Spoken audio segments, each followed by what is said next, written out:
क्या होगा अगर मैं आपसे कहूं कि आपकी असफलता ही आपकी सबसे बड़ी ताकत बन सकती है?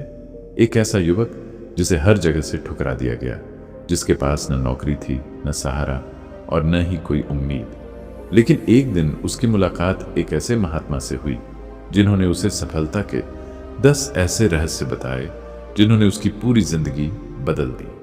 अगर आप भी जीवन में बार बार असफल हो रहे हैं, मेहनत करने के बाद भी परिणाम नहीं मिल रहे, तो इस कहानी को अंत तक जरूर सुनिए, क्योंकि हो सकता है आपकी सफलता की चाबी भी इन्हीं 7 सूत्रों में छिपी हो। क्या आपने कभी यह महसूस किया है कि हमारे जीवन की सबसे बड़ी कठिनाइयां ही हमें सबसे मूल्यवान सीख देकर जाती हैं?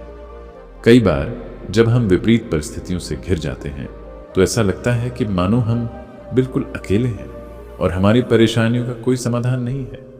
लेकिन यदि हम थोड़ी गहराई से सोचें तो समझ आएगा कि हर परिस्थिति अपने साथ कोई ना कोई सीख लेकर आती है। आज मैं आपको एक ऐसी प्रेरणादायक कहानी सुनाने जा रहा हूं जो केवल आपके हृदय को ही नहीं छुएगी, बल्कि जीवन को देखने का आपका दृष्टिकोण भी बदल सकती है। यह केवल एक साधारण कथा नहीं है, बल्कि जीवन के गहरे सत्य को उजागर करने वाली प्रेरक यात्रा है। तो आइए एक अनमोल कथा के माध्यम से यह जानने का प्रयास करते हैं कि जीवन के सबसे कठिन प्रश्नों के उत्तर हमें कहां और किस प्रकार प्राप्त होते हैं। आइए इस जीवन बदल देने वाली कहानी की शुरुआत करते हैं। दोस्तों, एक युवक ने अपने जीवन में सफल होने का अटल निश्चय किया। उसने पूरी लगन, मेहनत और धैर्य के साथ आश्रम में शिक्षा प्राप्त की। शिक्षा पूरी होने के बाद उसने नौकरी की तलाश शुरू की ताकि अपने परिवार की जिम्मेदारियों को अच्छे ढंग से निभा सके। इतनी अच्छी शिक्षा प्राप्त करने के बावजूद दुर्भाग्य उसका पीछा नहीं छोड़ रहा था। उसे कहीं भी रोजगार नहीं मिला। वह काम की तलाश में एक स्थान से दूसरे स्थान तक भटकता रहा। उसने भरपूर प्रयास किए, लेकिन हर जगह उसे केवल निराशा ही हाथ लगी। फिर भी एक बात उसके पक्ष में थी, उसने केवल पुस्तकों का ज्ञान ही नहीं लिया था, बल्कि कठिन परिस्थितियों में धैर्य बनाए रखना भी सीखा था। यही कारण था कि वह हर मुश्किल का सामना शांत मन से करने की कोशिश करता रहा। लेकिन आखिर कब तक? हर संघर्ष की भी एक सीमा होती है। दोस्तों, ये जीवन का अटल सत्य है कि जब तक इंसान सफल नहीं होता, तब तक बहुत कम लोग उसकी परवाह करते हैं। आप चाहे कितनी ही ठोकरें क्यों न खाएं, बहुत कम लोग पूछेंगे कि आप किस हाल में हैं या आपकी परेशानियां हो क्या हैं। यही संसार की सच्चाई है। लेकिन जैसे ही सफलता आपके कदम चूमने लगती है और आपके पास धन तथा सम्मान आ जाता है, तब अनेक लोग आपके आसपास दिखाई देने लगते हैं। जो कभी दूर थे वही अपनेपन का दावा करने लगते हैं। कई लोग रिश्तों का सहारा लेकर आपके करीब आने की कोशिश करते हैं। हमेशा याद रखिए, जो लोग केवल आपकी सफलता या आपके धन को देखकर आपके साथ जुड़ते हैं, वे वास्तव में आपके अपने नहीं होते। सच्चा साथी वही होता है जो आपके कठिन समय में, आपकी गरीबी में, आपकी मजबूरी में बिना किसी स्वार्थ के आपके साथ खड़ा रहे। ऐसे लोग इस दुनिया में बहुत कम मिलते हैं, शायद 1% से भी कम। विडंबना यह है कि हम अक्सर उन्हीं लोगों के लिए सबसे अधिक चिंतित रहते हैं जो वास्तव में कभी हमारे अपने थे ही नहीं।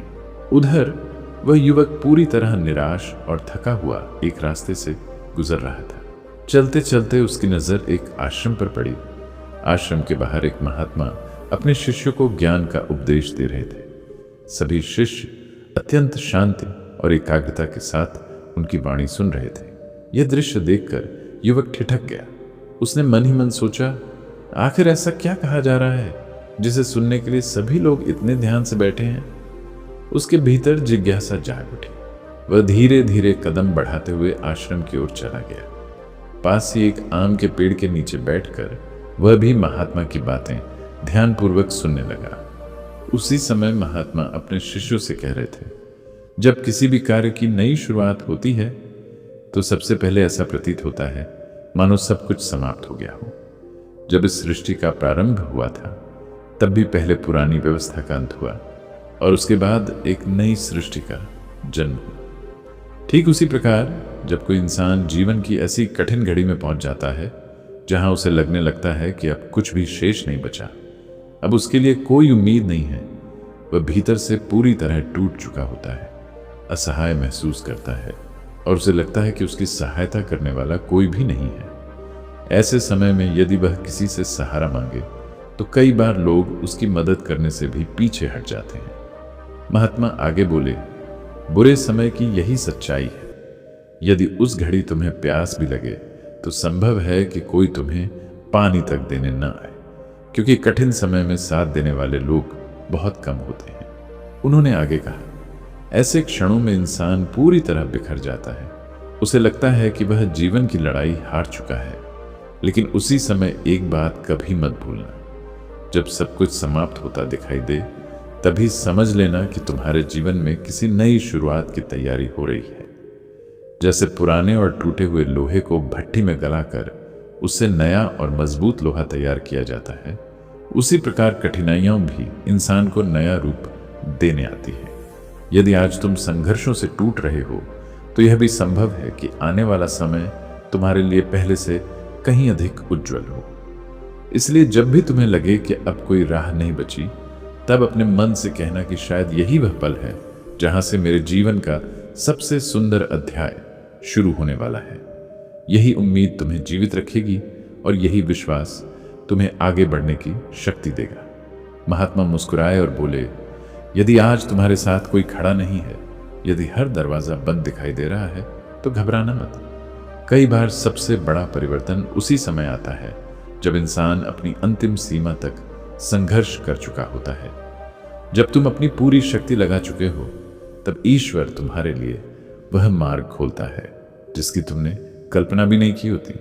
इतना कहकर महात्मा ने अपना उपदेश समाप्त किया और बोले, प्रिय शिष्यों, आज के लिए इतना ही पर्याप्त है। अब तुम सब विश्राम करो। कल इसी समय फिर एकत्रित होंगे और आगे की चर्चा करेंगे। महात्मा के इतना कहते ही सभी शिष्य शांतिपूर्वक अपने अपने स्थान की ओर लौट गए। उसी समय अवसर देखकर वह युवक धीरे धीरे महात्मा के पास पहुंचा और विनम्र स्वर में बोला, गुरुदेव, मैं पीछे बैठकर आपका पूरा उपदेश सुन रहा था। आपकी प्रत्येक बात ने मेरे मन को गहराई से छू लिया। मैं इस समय पूरी तरह टूटा हुआ इंसान हूं। मैंने मन लगाकर शिक्षा प्राप्त की, फिर भी रोजगार की तलाश में भटकता रहा, लेकिन कहीं भी सफलता नहीं मिली। अनेक स्थानों पर गया, अनेक प्रयास किए, पर हर बार निराशा ही हाथ लगी। आपकी बातें सुनकर मेरे भीतर फिर से कुछ करने का साहस जाग उठा है। महात्मा ने स्नेहपूर्वक उसकी ओर देखा और बोले, वत्स, निसंकोच अपनी पूरी समस्या मुझे बताओ। युवक ने विनम्रता से उत्तर दिया, हे महात्मा, मैंने आश्रम में रहकर शिक्षा पूरी की, उसके बाद घर लौटा, लेकिन परिवार की आर्थिक स्थिति अच्छी नहीं थी। घर की जिम्मेदारियां बढ़ती जा रही थीं, इसलिए रोजगार की तलाश में बाहर निकल पड़ा। जहां भी काम मिलने की आशा लेकर गया, वहां निराश होकर लौटना पड़ा। लगातार असफलताओं ने मुझे भीतर तक तोड़ दिया है और अब मैं समझ नहीं पा रहा कि आगे क्या करूं। गुरुवर, कृपया मुझे सही मार्ग दिखाइए ताकि मैं अपने जीवन में सफलता प्राप्त कर सकूं और अपनी मंजिल तक पहुंच सकूं। युवक की बात सुनकर बौद्ध महात्मा मुस्कुराए और बोले, वत्स, आज मैं तुम्हें कुछ ऐसी छोटी छोटी बातें बताने जा रहा हूं जिन्हें यदि तुम अपने जीवन का हिस्सा बना लो तो सफलता तुम्हारे कदम अवश्य चूमेगी। उन्होंने आगे कहा, मैंने अपने जीवन में अनेक लोगों को शिक्षा दी है, लेकिन जिन शिष्यों ने मेरी इन 7 शिक्षाओं को केवल सुना ही नहीं बल्कि अपने जीवन में उतारा, वही आज इस संसार में अपनी अलग पहचान बना चुके हैं। महात्मा बोले, यदि तुम सच में सफल होना चाहते हो तो सबसे पहली आदत तुम्हें अपने भीतर छिपे गुणों को पहचानने की विकसित करनी होगी। युवक ने विनम्रता से पूछा, गुरुदेव, मैं अपने भीतर के गुणों को कैसे पहचान सकता हूं? महात्मा ने शांत स्वर में उत्तर दिया, अपने गुणों को पहचानने का अर्थ है अपनी वास्तविक प्रतिभा को समझना। किसी भी कार्य की शुरुआत करने से पहले यह जानना आवश्यक है कि तुम्हारी सबसे बड़ी ताकत क्या है। हर इंसान के भीतर ईश्वर ने कोई न कोई विशेष क्षमता अवश्य दी होती है। यदि वह उसी क्षमता के अनुसार कार्य करे तो उसे सफल होने से कोई नहीं रोक सकता। फिर महात्मा बोले, मैं तुम्हें एक सरल उदाहरण देकर समझाता हूं। मान लो यह सामने जो आम का पेड़ दिखाई दे रहा है, मैं उसके पास सभी जानवरों को बुला लूं, बंदर, भालू, हिरण, हाथी, घोड़ा और गिलहरी। फिर मैं उन सबसे कहूं कि जो सबसे पहले इस पेड़ पर चढ़ेगा वही विजेता होगा। अब तुम बताओ, सबसे पहले कौन ऊपर पहुंचेगा? युवक बिना देर किए बोला, गुरुदेव, सबसे पहले तो गिलहरी ही ऊपर पहुंच जाएगी, उसके बाद बंदर भी आसानी से चढ़ जाएगा, लेकिन घोड़ा, हाथी, हिरण या दूसरे बड़े जानवर ऐसा नहीं कर पाएंगे। महात्मा मुस्कुराए और बोले, तुमने बिल्कुल सही उत्तर दिया। यही बात मनुष्य के जीवन पर भी लागू होती है। उन्होंने आगे कहा, हर व्यक्ति के भीतर अलग अलग प्रकार की प्रतिभा होती है, लेकिन अधिकांश लोग अपनी क्षमता को पहचानने के बजाय दूसरों जैसा बनने की कोशिश करते रहते हैं। वे अपनी राह छोड़कर दूसरों के रास्ते पर चल पड़ते हैं और यही उनकी सबसे बड़ी भूल बन जाती है। यदि तुम संसार के सफल लोगों का जीवन ध्यान से देखोगे तो पाओगे कि उन्होंने किसी की नकल करके नहीं, बल्कि अपनी प्रतिभा के अनुसार कार्य करके सफलता प्राप्त की है। जैसे हर जानवर उस पेड़ पर नहीं चढ़ सकता, वैसे ही हर व्यक्ति हर काम के लिए नहीं बना होता। इसलिए सबसे पहले अपने भीतर झांको, ये पहचानो कि तुम किस कार्य में सबसे अधिक सक्षम हो, किस काम को करते समय तुम्हारा मन पूरी तरह लग जाता है। जब तुम अपनी वास्तविक प्रतिभा के अनुसार आगे बढ़ोगे, तब सफलता स्वयं तुम्हारी ओर आकर्षित होगी। महात्मा ने आगे कहा, अधिकांश लोग जीवन भर दूसरों की नकल करते रहते हैं। कोई कुछ कह देता है तो वे उसी दिशा में चल पड़ते हैं, लेकिन जो लोग अपनी मौलिक क्षमता को पहचान लेते हैं, वही अपने जीवन में असाधारण सफलता प्राप्त करते हैं। यही कारण है कि सफल लोगों की संख्या हमेशा कम होती है। वे अपनी प्रतिभा को पहचानते हैं, उसी के अनुसार मेहनत करते हैं और अंत में वही लोग इतिहास रचते हैं। इसलिए जीवन में कोई भी नया कदम उठाने से पहले अपनी वास्तविक क्षमता को अवश्य पहचानो और फिर उसी दिशा में पूरे विश्वास के साथ आगे बढ़ो। कुछ क्षण रुककर महात्मा ने आगे कहा, अब मैं तुम्हें सफलता की दूसरी महत्वपूर्ण आदत बताता हूं। यदि जीवन में आगे बढ़ना है तो समय का सम्मान करना सीखो। जो व्यक्ति सुबह जल्दी उठता है वह दूसरों की तुलना में अधिक समय और अधिक अवसर प्राप्त करता है। यदि तुम प्रतिदिन 4 बजे या कम से कम 5 बजे उठने की आदत बना लो तो तुम्हारे पास अपने लक्ष्य पर काम करने के लिए अतिरिक्त समय होगा। यही अतिरिक्त समय धीरे धीरे तुम्हें उन लोगों से बहुत आगे पहुंचा देगा जो देर तक सोते रहते हैं और अपने कीमती समय को यूं ही खो देते हैं, और ऐसे लोगों को धीरे धीरे आलस से घेर लेता है। समय के साथ उनका शरीर भी कमजोर होने लगता है और कई प्रकार की परेशानियां उनके जीवन का हिस्सा बन जाती हैं। यदि तुम भी देर तक सोने की आदत बना लोगे तो तुम्हारा जीवन भी उसी दिशा में बढ़ने लगेगा। महात्मा आगे बोले, यदि तुम्हारी इच्छा लाखों लोगों की भीड़ से अलग पहचान बनाने की है तो तुम्हें अपनी सुबह दूसरों से पहले शुरू करनी होगी। जो व्यक्ति समय पर जाग जाता है उसके पास पूरे दिन का भरपूर उपयोग करने का अवसर होता है। उन्होंने समझाते हुए कहा, प्रातः उठने के बाद सबसे पहले अपने पूरे दिन की योजना बनाओ। ये तय करो कि किस समय कौन सा कार्य करना है, किस काम को पहले पूरा करना है और किसे बाद में करना है। जब तुम्हारे पास स्पष्ट योजना होगी तब तुम्हारा पूरा दिन व्यवस्थित ढंग से बीतेगा। ऐसा करने से तुम्हारा समय भी बचेगा और हर काम अधिक एकाग्रता के साथ पूरा होगा। लेकिन जो लोग बिना योजना के दिन शुरू करते हैं वे एक काम समाप्त होने के बाद सोचते रहते हैं कि अब आगे क्या किया जाए। इसी असमंजस में उनका बहुमूल्य समय व्यर्थ चला जाता है। महात्मा बोले, जो व्यक्ति अपने समय का सम्मान नहीं करता, समय भी उसका साथ नहीं देता। इसीलिए प्रतिदिन सुबह उठकर सबसे पहले अपने दिन की स्पष्ट रूपरेखा बनाओ, फिर उसी के अनुसार पूरे अनुशासन के साथ कार्य करते रहो। कुछ क्षण रुककर महात्मा ने कहा, अब मैं तुम्हें सफलता की तीसरी महत्वपूर्ण आदत बताता हूं, जिसे यदि तुम निरंतर अपनाओगे तो उसका प्रभाव अवश्य दिखाई देगा। उन्होंने कहा, अपनी विचार शक्ति का सही उपयोग करना सीखो। तुम जीवन में जो भी प्राप्त करना चाहते हो उसकी कल्पना प्रतिदिन सुबह अवश्य करो। स्वयं को उस स्थिति में महसूस करो जैसे वह सफलता तुम्हें मिल चुकी है। भले ही वह लक्ष्य अभी तुम्हारे पास न हो, लेकिन अपने मन में उसे पूरी सच्चाई और गहराई के साथ अनुभव करो। ऐसा महसूस करो कि वह उपलब्धि तुम्हारे जीवन का हिस्सा बन चुकी है। महात्मा आगे बोले, यह अभ्यास केवल एक बार नहीं बल्कि प्रतिदिन करना है। सुबह जागने के बाद और रात को सोने से पहले कुछ समय अपने लक्ष्य की स्पष्ट कल्पना करो। जब तुम लगातार ऐसा करोगे तो तुम्हारा मन उसी दिशा में कार्य करने लगेगा और तुम्हारे कर्म भी उसी लक्ष्य के अनुरूप बदलने लगेंगे। धीरे धीरे तुम्हारा ध्यान, तुम्हारे निर्णय और तुम्हारी मेहनत उसी मंजिल की ओर केंद्रित हो जाएगी। बहुत से लोग इसे आकर्षण का नियम कहते हैं। उन्होंने आगे समझाया, जब कोई व्यक्ति पूरे विश्वास, स्पष्ट उद्देश्य और निरंतर प्रयास के साथ अपने लक्ष्य पर ध्यान केंद्रित करता है तो उसका मन और उसके कर्म उसी दिशा में उसे आगे बढ़ाने लगते हैं। इसलिए अपने लक्ष्य को केवल इच्छा बनाकर मत छोड़ो, बल्कि उसे हर दिन अपने मन में जीवंत करो और उसके अनुसार कार्य भी करते रहो। महात्मा ने युवक की ओर देखते हुए कहा। महात्मा युवक की ओर देखते हुए बोले, अब मैं तुम्हें सफलता की चौथी आदत बताता हूं, जिसे अपनाकर तुम अपने जीवन की दिशा बदल सकते हो।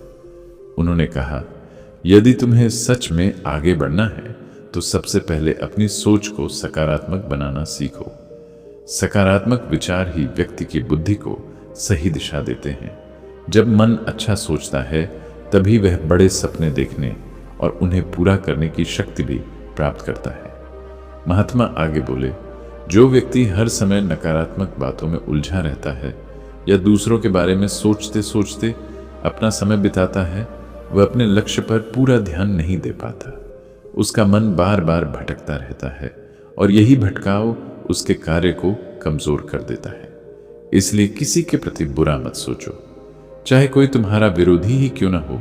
उसके बारे में नकारात्मक विचारों में अपनी ऊर्जा मत गंवाओ, क्योंकि जिस क्षण तुम्हारा ध्यान अपने उद्देश्य से हटेगा, उसी क्षण तुम्हारी सफलता की गति भी धीमी पड़ने लगेगी। महात्मा ने समझाते हुए कहा, यदि जीवन में ऊंचाइयों तक पहुंचना चाहते हो तो अपना समय इस बात में मत बिताओ कि कौन तुम्हारे खिलाफ है, कौन तुम्हें रोकना चाहता है या कौन तुम्हारे बारे में क्या सोच रहा है। ये सब बातें तुम्हें तुम्हारी मंजिल से दूर ले जाएंगी। तुम्हारा पूरा ध्यान केवल अपने कर्म पर होना चाहिए। जब तुम लगातार आगे बढ़ते रहोगे तो जो लोग तुम्हारी आलोचना करते हैं या तुम्हें नीचे गिराना चाहते हैं, वे स्वयं ही तुम्हारे रास्ते से हट जाएंगे। उन्होंने आगे कहा, याद रखो, जो व्यक्ति अपना समय दूसरों को गिराने में लगाता है वह स्वयं कभी ऊंचाई तक नहीं पहुंच सकता। इसलिए अपने जीवन में सकारात्मक सोच को अपनाओ, क्योंकि यही सोच तुम्हें सही निर्णय लेने और सफलता की ओर बढ़ने की शक्ति देगी। और एक बात का विशेष ध्यान रखना, जो लोग हर समय नकारात्मकता फैलाते हैं, उनसे जितना संभव हो उतनी दूरी बनाए रखना। कुछ क्षण रुककर महात्मा बोले, अब मैं तुम्हें सफलता की 5वीं आदत बताता हूं। उन्होंने कहा, यदि तुम अपने जीवन में कोई बड़ा लक्ष्य पूरा करना चाहते हो तो हर किसी को उसके बारे में पहले से मत बताओ। अपने महत्वपूर्ण इरादों को तब तक अपने मन में सुरक्षित रखो जब तक उन पर काम अच्छी तरह आगे न बढ़ जाए। महात्मा ने समझाया, जब लोग पहले ही जान जाते हैं कि तुम क्या करने वाले हो, तब कई बार कुछ लोग तुम्हारा उत्साह बढ़ाते हैं, लेकिन कुछ लोग तुम्हें रोकने या निराश करने की भी कोशिश करते हैं। इससे तुम्हारा ध्यान भटक सकता है और तुम्हारे कार्य की गति प्रभावित हो सकती है। इसलिए बिना अधिक शोर किए शांत मन से अपने लक्ष्य पर काम करते रहो। अपने प्रयासों को अपने परिणामों से बोलने दो। जब तुम्हारा कार्य पूरा हो जाएगा तब दुनिया स्वयं उसे देख लेगी। उन्होंने युवक की ओर देखकर कहा, इस बात को हमेशा याद रखना, हर योजना हर किसी को बताना बुद्धिमानी नहीं होती। कई बार मौन रहकर किया गया परिश्रम सबसे बड़ा उत्तर बन जाता है। इसके बाद महात्मा मुस्कुराए और बोले, अब मैं तुम्हें सफलता की 6ठी आदत बताता हूं। महात्मा ने आगे कहा, अब मैं तुम्हें सफलता की 6ठी आदत बताता हूं, और यह आदत हर सफल व्यक्ति के जीवन में अवश्य होती है। उन्होंने शांत स्वर में कहा, अपने हर कार्य को पूरी मेहनत, लगन और समर्पण के साथ करो। संसार में जितने भी लोग सफल हुए हैं, उन्होंने अपनी मंजिल तक पहुंचने के लिए कठिन परिश्रम किया है। बिना मेहनत के स्थायी सफलता प्राप्त नहीं होती। फिर महात्मा बोले, लेकिन केवल मेहनत करना ही पर्याप्त नहीं है। जितनी आवश्यक मेहनत है, उतनी ही आवश्यक सही दिशा भी है।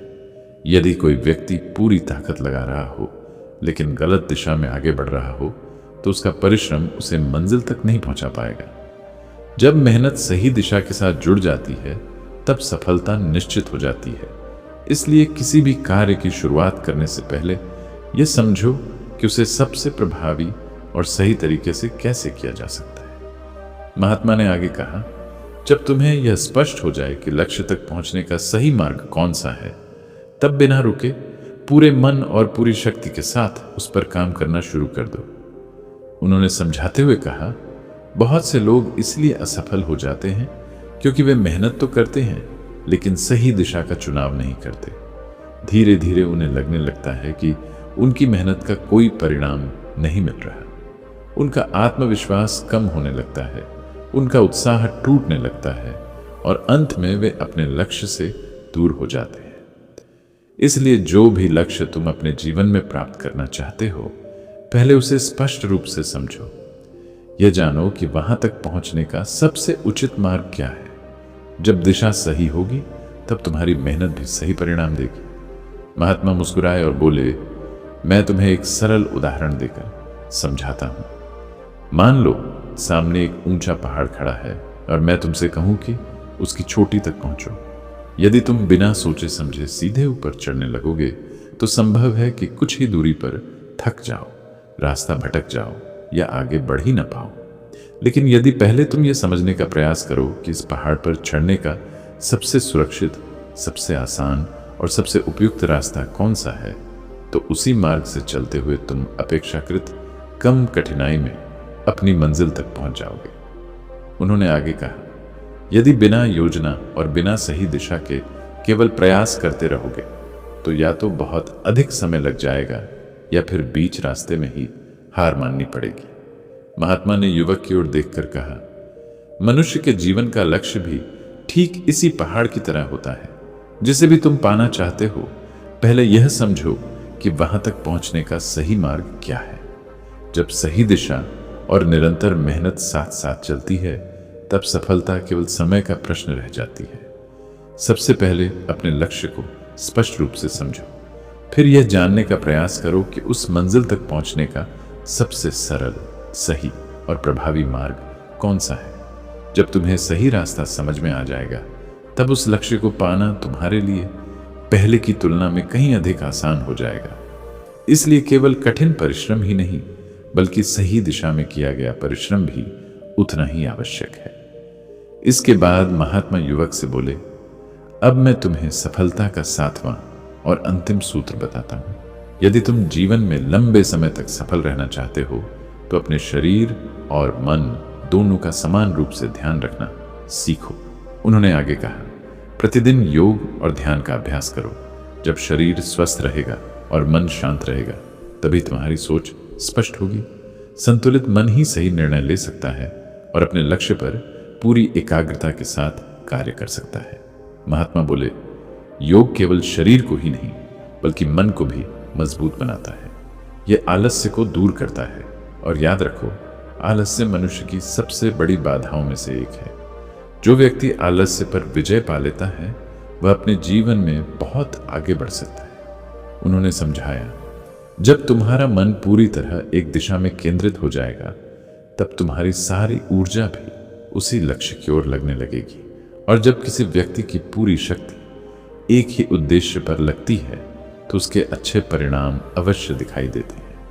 महात्मा ने आगे कहा, इसलिए प्रतिदिन कुछ समय योग और ध्यान के लिए अवश्य निकालो। इससे तुम्हारा मन स्थिर रहेगा, विचार स्पष्ट होंगे और तुम जीवन में कुछ नया सोचने तथा उसे पूरा करने की क्षमता प्राप्त करोगे। फिर उन्होंने युवक से कहा, मेरी इन सभी बातों को जीवन में उतारना। सबसे पहले यह पहचानो कि तुम्हारी वास्तविक प्रतिभा क्या है। उसके बाद उसी दिशा में पूरी निष्ठा और समर्पण के साथ आगे बढ़ना। यदि तुम ऐसा करोगे, तो सफलता निश्चित रूप से तुम्हारे कदम चूमेगी। महात्मा के चरणों में प्रणाम करके युवक अपने घर लौट आया। अब उसके मन में केवल एक ही प्रश्न था, आखिर उसकी सबसे बड़ी प्रतिभा क्या है। कई दिनों तक वह स्वयं को समझने और अपनी क्षमता को पहचानने में लगा रहा। लगभग 15 दिनों के आत्मचिंतन के बाद उसे यह अनुभव हुआ कि उसकी सबसे बड़ी योग्यता तलवार चलाने की कला है। फिर उसने उसी दिशा में अपना पूरा ध्यान लगा दिया। वह प्रतिदिन लगातार अभ्यास करने लगा और समय के साथ उसकी कला इतनी निखर गई कि वह एक कुशल तलवारबाज के रूप में प्रसिद्ध हो गया। धीरे धीरे उसकी ख्याति दूर दूर तक फैलने लगी। उसकी प्रतिभा की चर्चा पड़ोसी राज्य तक पहुंची। वहां के राजा ने उसे अपनी सेना में सेवा देने का निमंत्रण भेजा। युवक ने सम्मानपूर्वक वह प्रस्ताव स्वीकार कर लिया और सेना में शामिल हो गया। उसकी ईमानदारी, प्रतिभा और परिश्रम से प्रभावित होकर राजा ने उसे विशेष सम्मान दिया। समय के साथ उसका जीवन पूरी तरह बदल गया। परिवार की आर्थिक कठिनाइयां समाप्त हो गईं और अब उसका परिवार सुख और सम्मान के साथ अपना जीवन बिताने लगा। दोस्तों, इस कहानी का सबसे बड़ा संदेश यही है कि सच्ची खुशी केवल धन या बाहरी उपलब्धियों में नहीं होती। वास्तविक सुख हमारे भीतर के संतोष में छिपा होता है। इच्छाओं का कोई अंत नहीं होता, लेकिन जो व्यक्ति अपने पास उपलब्ध चीजों के प्रति आभार और संतोष रखना सीख जाता है, वही जीवन का वास्तविक आनंद प्राप्त करता है। सच तो यह है कि संतोष ही मनुष्य की सबसे बड़ी संपत्ति है। दोस्तों, यदि इस कहानी से आपको कोई सीख मिली हो तो इसे अपने जीवन में अपनाने का प्रयास अवश्य करें। यदि यह प्रेरक कथा आपको पसंद आई हो तो वीडियो को लाइक करें और अपने मित्रों के साथ भी साझा करें। ऐसे ही प्रेरणादायक वीडियो देखने के लिए हमारे चैनल को सब्सक्राइब करें और नोटिफिकेशन बेल भी जरूर दबाएं। फिलहाल के लिए इतना ही। अगली प्रेरणादायक कहानी में फिर मुलाकात होगी। तब तक अपना और अपने परिवार का पूरा ध्यान रखें।